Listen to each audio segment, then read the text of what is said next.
So for this module, we were to talk about corporate sponsorships. I talk a lot about my experience as an athlete, and definitely corporate sponsorships was the coolest thing ever. My freshman year, I probably had, you know, Nike shoes, Adidas pants, Reebok spandex, and image-wise, as an athlete, it's just not very flattering. But my sophomore year, we were sponsored by Adidas, and you know, we had all the same gear, cool gear, walking through airports. We got recognized instantly for our team because we all had matching stuff, backpacks, travel gear, and such like that.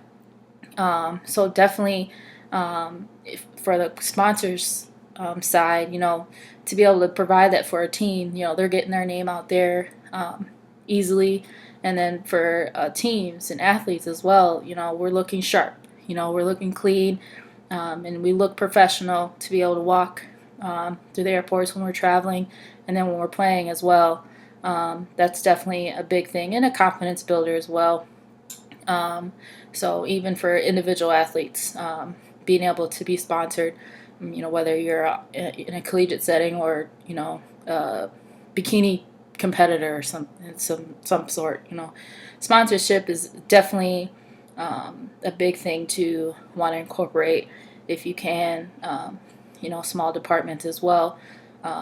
Getting that incorporated in your department will be definitely big for revenues and whatnot. One thing the book talked about was the Fitz principle. You don't want to just be sponsored by anybody. I mean, it definitely is something that needs to be thought about, and whether or not that sponsorship fits your department for what it represents, what it's going to look like when you walk around. You have a certain logo, and if it doesn't make any sense with your team, when it doesn't make sense to be affiliated with them. So definitely that's something you have to be careful and be aware of when you're looking for sponsorships. It's money, but at the same time you have to look at the effects afterwards if you do partner up with them. So basically, corporate sponsorships is awesome. Media wise, that's a big thing too. You're getting out there, showing your team, and we go back to the things we talked about in the other modules. It's how you carry yourself as well, and at the professionalism with that. So if you're gonna have a corporate sponsorship, you got to make sure your team is presenting themselves professional off the court as well. My sister plays for DePaul, and if they are seen at all in any type of brand, if it's not Nike, they get scolded for it pretty badly. They can't go anywhere.